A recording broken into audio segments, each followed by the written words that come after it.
Hi family, welcome back. Thank you so much for being here.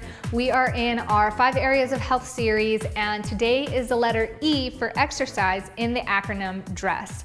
I'm really excited for today's video because I'm not here to show you a workout so much as I hope this scenario ends up being like a teach a man to fish and feed him for a lifetime sort of event. So my goal at the end of this video is that you have new or extra information that helps you apply it to your own workouts and make you more productive with better results and better efficiency. So if you're new to exercise and all this seems really confusing because it's a lot, and I've tried to simplify this as much as possible, but if you feel like you need an extra boost or extra information in how to understand this and how to like fit it all together, I will tell you about a PDF that we had put together years ago, like when I was still pregnant. But I will make it accessible in our website, and then just stick around to the end of the video to get more information on that. So before I get started into this, I really want to say that whether or not exercise or working out is your thing, when it comes to the 5 areas of health, you still need to move on a regular basis. So if you don't like working out or exercising, find something that you do like, whether it's dancing or going for a walk or hiking or biking or swimming. Find something that gets you to move because it's a part of our biology. It's what we were meant to do, and you're going to have lots more energy, balanced hormones, relief of stress. You're going to sleep better, and it's just going to overall make you feel happier and healthier.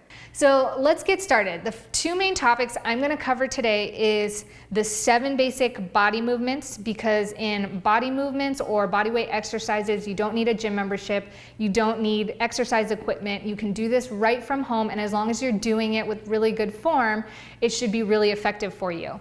And then I'm also going to cover the 7 basic or main variables of exercise programming. And that's what's going to help you from plateauing, keep away from plateauing. It's going to help you make your exercises really effective, and combined with the 7 basic body movements, hopefully it can help save you some time and money in hiring a personal trainer, etc. I'm not saying that personal trainers are bad or workout routines or memberships and stuff are not good. Like, I think they're really helpful and they have their place.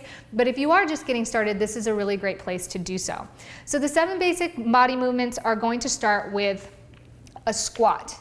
And any variation of a squat, whether it's a full squat, whether it's a deadlift, all of these exercises are covered in that PDF that I talked about, and I think we listed about 60 of them. So again, we can talk about that later. But squat is one basic body movement. Lunges is going to be the secondary basic body movement. So again, any form of lunges, whether it's a front lunge, a back lunge, a static lunge, a curtsy lunge. And then you're gonna have push, which as we know can be push-ups. We could do also push with cables. You can push with dumbbells laying down, bench presses, those kind of pushes, cable rows, or cable presses or punches, whatever you want to call those.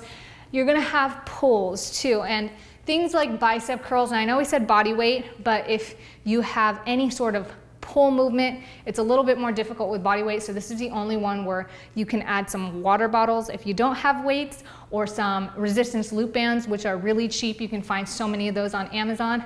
But anything that you're pulling like this, rowing, all of these are pulls. Basically, the movement is pulling the weight towards your body versus pushing your weight away from your body. So we've got squat, lunge, push, and pull.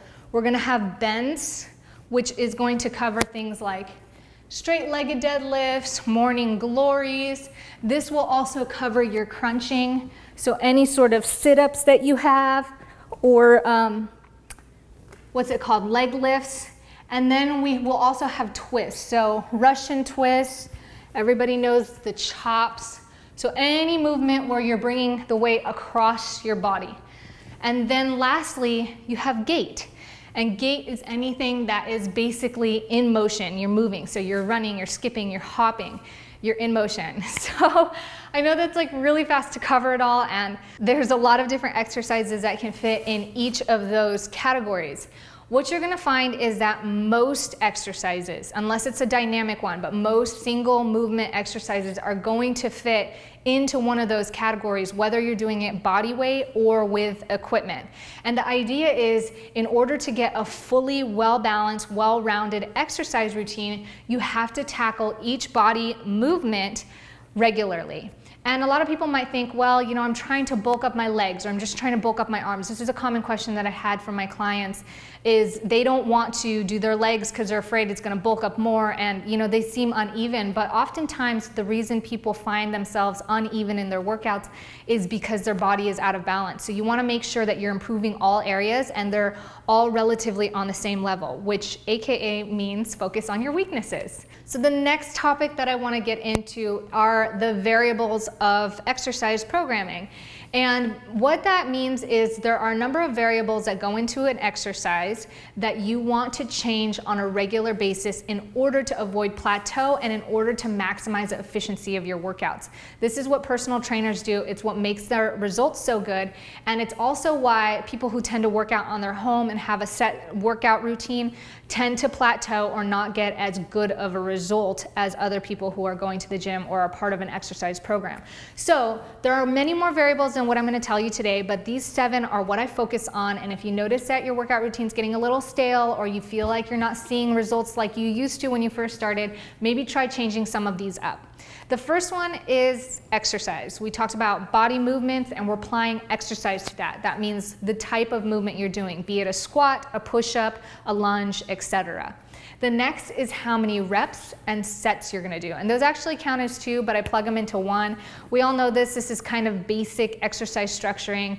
I'm gonna do 10 push-ups and then take a break. So that's 10 reps. You take a break, and then I'm gonna do that 10 rep cycle a few more times, and each of those cycles are considered a set. The next variable is going to be weight. If you add weights or you have any sort of resistance, that's going to make a huge difference as well. And so is tempo or speed. I like to clump this with intensity because I'm about being intense no matter what. Even if your speed is very slow, I think you need to put your whole body, your whole heart, and your whole mind into every movement in order to really maximize the results of that movement. And a lot of people tell me, Marin, if somebody's lazy and looking at the TV, putting their mind into it isn't going to make it better or worse. Well, I don't believe it because it's not the results that I've gotten with myself and my own clients. I think there is a minimum amount of effort or energy that needs to be put into completing a movement, like let's say a bicep curl. If we're all curling 3 pounds, there's a minimum amount of energy or force that needs to take it up here against gravity. But if I'm doing this, it's like very floppy and very not whole body. It's just me waving this weight around. And first of all, it's not good for our form, but it's not going to be effective as if I were standing like this. So I'm putting my whole body into it. My whole body is flexing from the core all the way up to the shoulder and the biceps of my arm. And that's going to get you such better results than this. And if you don't believe me, go ahead and pick up a couple water bottles and just do this for like 20 easy reps or 10 easy reps, and then put your whole body into it. Controlling it all the way through, really gripping that weight or whatever it is you have in your hand, and you'll notice you're gonna feel a lot more sore right away. So I really think intensity, or where your mind goes, makes a huge difference, but tempo is also going to make a huge difference. So is it fast like that? Are you going very slow? Or are you just static? Is it going to be isolated and just holding a movement, for example? Those things need to change, and they work the muscle differently, but most of all, they keep your body guessing. They keep it on point. So range is another. So we talked about squatting, which is a normal squat, and this range is about half range. You're all the way up, halfway down, and then full range. And so these ranges make a difference too, because you're working your muscle a little bit differently. And this is often why a lot of people have knee pain, lower back pain, because we tend to move with our knees in this upper range. But how many of you guys find yourself squatting all the way down here on a regular basis? How many of you do this on a regular basis or can do this? Many of you will find that it might be difficult or uncomfortable, and some of us can't even do it. And the reason is because our chairs are here, our computers are here, our toilets are here, our stairs are right here, all in this upper range. So it's important to find that balance again, so that we can get the greatest efficiency and results out of our movements. Next, the amount of rest you take in between each of your sets or each of your repetitions is obviously going to make a difference. And lastly, the amount of frequency that you exercise or that you put your body into motion. So if I'm going to apply all these principles to, let's just say, curls. Day one, we can just keep exercise being curls. So it doesn't mean you have to change all of them all at once. It just means that the variables have to be changing regularly. So let's just keep our exercises, which is the curls, the same. So day one, I might do 10 repetitions, just like this, with these 3-pound weights, and the tempo is 1 second each. 1, 2, and it's a full range. 3, see? 4, and then after I do 10, let's just pretend I did 10. I'm going to take a break for 30 seconds and do 10 more the same way. If I want to change it up the next time, let's say my frequency is every week I tag my biceps. So next week I want to change this up. I'll still do curls, but let's go ahead and make these outer curls. Let's go ahead and make the range right here at the bottom, and let's increase the tempo. Just nice fast tempo.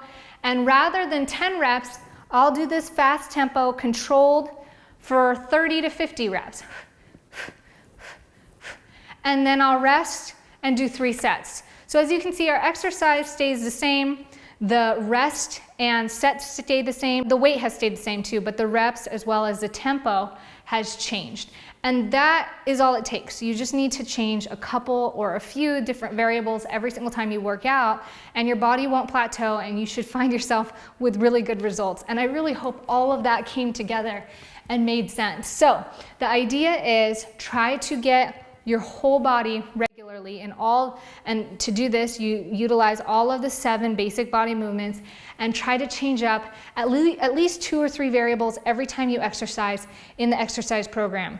And if you need more information or you want to get a head start or have like help getting off the ground and really seeing how this looks in your own workout routine, then you could check out our PDF. I'll link it below, and hopefully that helps. If you guys have any questions, of course, leave them here or hit me up on social media or on my contact page on the website, and let me know how it goes. If any of this is confusing, we can revisit this again, but I hope it was simple enough for those of you that are already exercising, can really apply and make it feel like it's improved your workout routine dramatically. So thank you guys so much for being here. If you like this video, please give it a thumbs up, and I will see you guys in the next video.